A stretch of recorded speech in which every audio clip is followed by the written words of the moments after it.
അലാ ഇബ്നു സിയാദ് റളിയല്ലാഹു അൻഹു തഹജ്ജുദ് നിസ്കരിക്കുന്ന ആളാണ്. മുഅ്മിനീങ്ങളെ നമുക്ക് തഹജ്ജുദ് നിസ്കരിക്കണ്ടേ? അള്ളാഹു നമുക്കൊക്കെ തൗഫീഖ് തരട്ടെ, ആമീൻ യാ റബ്ബ്. ഞാൻ ഈ സംഭവം വിവരിക്കുന്ന മുമ്പ് ഒരു കാര്യം കൂടെ അതിന്റെ ഇടയിലേക്ക് ചേർത്ത് പറയാം. അബ്ദുല്ലാഹ് ഇബ്നു ഉമർ റളിയല്ലാഹു അൻഹു അവരിങ്ങനെ പറയാണ്, ഹഫ്സ ബീവിന്റെ ആങ്ങളെയാണല്ലോ അബ്ദുല്ലാഹ് ഇബ്നു ഉമർ റളിയല്ലാഹു അൻഹു. ഉമർ തങ്ങളുടെ മകളാണ് ആര്? ഹഫ്സ ബീവി. ഹഫ്സ ബീവി ആരാ? അള്ളാഹിന്റെ റസൂലിന്റെ ഭാര്യ, നമ്മുടെ ഉമ്മയാണ് ഹഫ്സ റളിയല്ലാഹു അൻഹ. അപ്പൊ അവരോട് പറഞ്ഞു കൊടുത്തൊരു ചരിത്രമുണ്ട്. സ്വഹീഹ് മുസ്ലിമിലാണ് ഹദീസ് എന്നാണ് എൻ്റെ ഓർമ്മ, സ്വഹീഹായ ഹദീസാണ്. അള്ളാഹിന്റെ റസൂൽ എന്നും നേരം വെളുത്താ ചോദിക്കും, ഇന്നലെ ആരെങ്കിലും സ്വപ്നം കണ്ടിട്ടുണ്ടോ? നോക്കണം അള്ളാഹിന്റെ റസൂലിന്റെ ചോദ്യം, ഇന്നലെ ആരെങ്കിലും സ്വപ്നം കണ്ടോ? അപ്പൊ സ്വഹാബികൾ കഥ പറയും. അപ്പൊ ചിലരൊക്കെ പറഞ്ഞു കൊടുക്കും, നബി തങ്ങൾ അതിന് വ്യാഖ്യാനം പറഞ്ഞു കൊടുക്കും. റസൂലുള്ളാഹി സ്വല്ലല്ലാഹു തഅ്വീലു റുഅ്യ. ഇബ്നു ഉമർ തങ്ങൾ പറയാം, പടച്ചോനെ എനിക്കൊരു സ്വപ്നം എന്ന് കണ്ടാൽ എത്ര റാഹത്ത്, ഒന്ന് പറഞ്ഞു കൊടുക്കാൻ. ഒരു സ്വപ്നം കാണണ്ടേ? എത്ര ആൾക്കാരുണ്ടാവും ഇപ്പൊ നമ്മളെ കൂട്ടത്തിൽ കാലങ്ങളായിട്ട് ഒരു സ്വപ്നം കണ്ടിട്ടില്ല. ചിലർ സ്വപ്നം കണ്ട് ഉറങ്ങാൻ തന്നെ നേരം കിട്ടാറില്ല. അങ്ങനത്തെ ആൾക്കാരുണ്ടാവും. പടച്ച തമ്പുരാനെ, സ്വപ്നം വരണ്ടേ, എന്താ ഇപ്പൊ ചെയ്യാ? ആയിക്കോട്ടെ. ഇബ്നു ഉമർ തങ്ങൾ ഇങ്ങനെ കൊതിച്ചു. ഒരു ദിവസം പള്ളി മസ്ജിദ് നബവിയിൽ കിടന്നുറങ്ങി. എന്നിട്ട് പറഞ്ഞു, അല്ലാഹ് നിന്റെ പള്ളിയിലാണ് ഞാൻ കിടന്നുറങ്ങണത്. പള്ളിയിലെന്ന് ഉറങ്ങിയിട്ടുണ്ട് സ്വഹാബിമാർ. അബ്ദുല്ലാഹി ഇബ്നു ഉമർ റളിയല്ലാഹു അൻഹു അന്ന് പള്ളി കിടന്നിട്ട് പറഞ്ഞു, യാ അല്ലാഹ്, ഇന്നിൽ എന്തെങ്കിലും ഒരു ഖൈർ എൻ്റെ ഉള്ളിലുണ്ട് എന്ന് നിനക്കറിയുമെങ്കിൽ ഇന്നൊരു സ്വപ്നം കാണിച്ചു തരണം പടച്ചോനെ. അള്ളാഹിന്റെ റസൂൽ സ്വപ്നം കണ്ടോ എന്ന് ചോദിക്കുമ്പോൾ എനിക്കൊന്ന് പറഞ്ഞു കൊടുക്കാൻ ഒരു സ്വപ്നം ഒന്ന് കാണിച്ചു തരുമോ അല്ലാഹ്? ആര് ചോദിച്ചു? അബ്ദുല്ലാഹി ഇബ്നു ഉമർ റളിയല്ലാഹു അൻഹു. അന്നൊരു സ്വപ്നം കണ്ടു. എന്താ കണ്ടെന്നറിയോ? മരിച്ചുപോയി. 2 മലക്കുകൾ വന്ന് പിടിച്ചുകൊണ്ടുപോവാ. 2 മലക്കുകൾ എന്നെ പിടിച്ചുകൊണ്ടുപോയിട്ട് നരകം ഇങ്ങനെ കാണിച്ചു. നരകം ഇങ്ങനെ മൂടി വെച്ചിരിക്കുകയാണ്. അവിടെ എനിക്ക് പരിചയമില്ല കുറെ ആൾക്കാർ അതിന്റെ ഉള്ളിൽ കിടക്കുന്നുണ്ട്. ഞാൻ അങ്ങോട്ട് പേടിച്ചു. അപ്പൊ വേറൊരു മലക്ക് വന്നു, എന്നോട് പറഞ്ഞു, നിങ്ങൾ പേടിക്കണ്ട എന്ന് പറഞ്ഞു എന്നോട്. അങ്ങനെ ഞാൻ ഞെട്ടി ഉണർന്നു.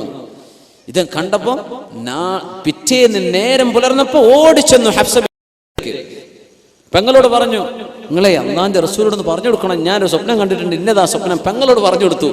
പെങ്ങൾ അള്ളാഹിന്റെ റസൂലിനോട് പറയുമല്ലോ എന്ന് വിചാരിച്ച് ഹഫ്സ ബീവി റളിയല്ലാഹു അൻഹ പറഞ്ഞു കൊടുത്തു, നബിയെ ആങ്ങളെ ഇങ്ങനെ ഒരു സ്വപ്നം കണ്ടോലോ. നബി തങ്ങൾ പറഞ്ഞു, നിഅ്മർ റജുൽ, നല്ല മനുഷ്യനാ അബ്ദുല്ലാഹി ഇബ്നു ഉമർ എന്നവർ, നല്ല ചെറുപ്പക്കാരനാ. ലൗ കാന യുസല്ലി ബില്ലൈൽ, 2 റക്അത്ത് തഹജ്ജുദെങ്കിലും രാത്രി നിസ്കരിക്കുകയാണെങ്കിൽ ആള് ബെസ്റ്റായി പോയി. സ്വപ്നൊക്കെ എന്താ പറഞ്ഞ് നരകം കാണിച്ചു കൊടുത്തിട്ട് നിങ്ങൾ ഇങ്ങോട്ട് എത്തില്ലട്ടോ എന്നാ.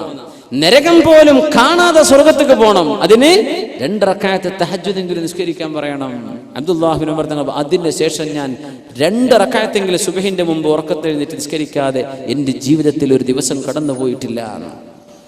അല്ലാഹ്, നമ്മൾ റമദാനിൽ മാത്രമേ ചെയ്യുള്ളൂ അല്ലേ? റമദാൻ വരുമ്പോൾ തഹജ്ജുദും ഖിയാമത്തുൽ ഉഷാറ. റമദാന്റെ അപ്പുറത്തേക്കും വേണം. അള്ളാഹു നമ്മളെയൊക്കെ സഹായിക്കുമാറാകട്ടെ. നിഅ്മർ റജുൽ ലൗ കാന യുസല്ലി ബില്ലൈൽ. അത് സ്വപ്നവുമായി ബന്ധപ്പെട്ട ഒരു വിഷയം തന്നെയാണ്. റൂഹിന്റെ ഇടപെടലാണ്. സുബ്ഹാനല്ലാഹ്.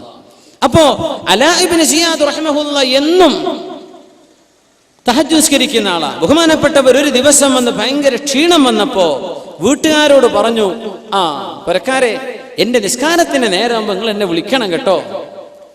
പുരക്കാരങ്ങോട് ഉറങ്ങിപ്പോയി, അവർ വിളിച്ചില്ല. ബിലാൽ റളിയല്ലാഹു അൻഹു റസൂലുള്ളാഹി സ്വല്ലല്ലാഹു അലൈഹി വസല്ലം യാത്ര പോയപ്പോൾ ഉറങ്ങിപ്പോയൊരു കഥ ഉണ്ട്. ബിലാൽ തങ്ങളോട് നബി തങ്ങൾ പറഞ്ഞു, ബിലാലെ നമ്മളിപ്പോ ഉറങ്ങണോ? ഉറങ്ങിയാൽ പിന്നെ സുബഹി കിട്ടൂല. അങ്ങനെ ഉണ്ടാവും. വലിയ സമ്മേളനങ്ങൾ കഴിഞ്ഞ് രാത്രി 3 വന്ന് കിടന്നുറങ്ങുക, സുബഹി ഖളാ ആക്കിയാൽ പിന്നെ എന്താ പിന്നെ കഥ? ഇപ്പൊ ഈ വേള തന്നെ കഴിഞ്ഞിട്ട് നിങ്ങൾ നേരം വൈകി ചെന്നിട്ട് സുബഹി ഖളാ ആക്കുകയാണെങ്കിൽ പൊന്നാര മുമ്പേ ഇവിടെ ഇരിക്കൽ നിങ്ങൾക്ക് കുറ്റ. പോയി കിടന്നുറങ്ങി സുബഹിക്ക് എഴുന്നേൽക്കാൻ നോക്കണം. അതാണ് മസ്അല. പൊന്നാര ഉസ്താദ് എങ്ങനെ പറഞ്ഞാൽ പിന്നെ വേളത്തിന് ആള് വരുമോ? അങ്ങനെ വരുന്നവർ വന്നാൽ മതിയല്ലോ. അല്ലാതെ ആൾക്കാരെ സുബഹി ഖളാ ആക്കാൻ പറ്റുമോ? കളയാൻ പറ്റുമോ? ഇല്ല. അതാണ് പ്രാധാന്യം. ഫർദ് നിസ്കാരം അതിപ്രധാനമുള്ളതാണ്. അത് സുന്നത്തുകൊണ്ട് ഫർദ് നഷ്ടപ്പെടാൻ പാടില്ല. അള്ളാഹു നമ്മെ സഹായിക്കുമാറാകട്ടെ. പടച്ചവനവന്റെ ഇബാദത്തുകൾ മുഹ്കമും അള്ളാഹുവിന്റെ കിതാബിലെ മുത്തശാബിഹും ഒക്കെ ഈമാനുള്ളവരും അള്ളാഹു ഇബാദത്ത് ചെയ്യാൻ പറഞ്ഞതൊക്കെ ചെയ്യുന്നവരുമാക്കി റബ്ബ് നമ്മളൊക്കെ മാറ്റി തരുമാറാകട്ടെ. ഇന്ന് ഈ സദസ്സിൽ നിങ്ങൾ ഒരു തീരുമാനം എടുക്കുക, നിയ്യത്ത് ചെയ്യുക. ഒരു 2 റക്അത്തെങ്കിലും ഞാൻ രാത്രി അള്ളാഹ്ക്ക് വേണ്ടി തഹജ്ജുദ് നിസ്കരിക്കുന്നു. ഒന്ന് നിയ്യത്ത് ചെയ്യാൻ അല്ലേ? ഫിഫ കപ്പ് നടക്കുമ്പോൾ നമുക്ക് നേരം വെളുക്കോളം ഇരിക്കാൻ നമുക്ക് ഒരു പ്രയാസമില്ലല്ലോ അല്ലേ? ഗോൾഡ് കപ്പ്, എന്താ പറയാ, വലിയ വലിയ വേൾഡ് കപ്പുകൾ, അതിന്റെ ഫൈനലുകൾ, ക്രിക്കറ്റും ഫുട്ബോളും, എത്ര ഉഷാറുള്ള ചെറുപ്പക്കാർ, യാ അല്ലാ, നെസ്കഫി വെച്ചിട്ടാണ് ഇരിക്കുന്നത്. നേരം വെളുക്കോളം കാല് നീട്ടിയിരിക്കുക, ഒരു ഉറക്കോന് വരുന്നില്ല. ഇന്ന നാശിഅത്തൽ ലൈലി ഹിയ അശദ്ദു വത്അൻ വഅഖ്വമു ഖീല. രാത്രി നിസ്കരിക്കാൻ വേണ്ടി പറഞ്ഞാൽ അതൊരു വലിയ പ്രയാസമാണ് നമുക്ക്. എന്താ മുഅ്മിനെ നമ്മുടെയൊക്കെ അവസ്ഥ? നമ്മളൊക്കെ ഇങ്ങനെ ആയാൽ മതിയോ? ചെറുപ്പക്കാർ, ഇൻഷാ അല്ലാഹ് നമുക്കൊക്കെ നല്ല ആരോഗ്യമുള്ള സമയമാണ്. നമ്മളൊക്കെ അല്ലാഹു തആല അത് നമുക്ക് നിലനിർത്തി തരട്ടെ. ഇബാദത്തിന് അല്ലാഹു തൗഫീഖ് നൽകുമാറാകട്ടെ. പരക്കാരോട് പറഞ്ഞു ബഹുമാനപ്പെട്ടവർ അലാ ഇബ്നു സിയാദ് റളിയല്ലാഹു അൻഹു പറയാ, സുബൈക്കല്ല ഖിയാമുൽ ലൈൽ, തഹജ്ജുദിന് എന്നെ വിളിച്ചെഴുന്നേൽപ്പിക്കണം കേട്ടോ. പരക്കാരങ്ങ് ഉറങ്ങിപ്പോയി, അവർ എഴുന്നേറ്റില്ല. ഫഅതാനി ആതിൻ ഫീ മനാമി, ഉറങ്ങിക്കൊണ്ടിരിക്കേ എന്റെ അരികത്തേക്ക് ഒരാൾ വന്നു. ഖും യാ അലാ ഇബ്നു സിയാദ് ഉദ്കുരില്ലാഹ യദ്കുറുക. അലാ, എഴുന്നേൽക്കിൻ, അല്ലാഹനെ പറ്റി ഓർക്കിൻ, അല്ലാഹു നിങ്ങളെ പറ്റി ഓർക്കും.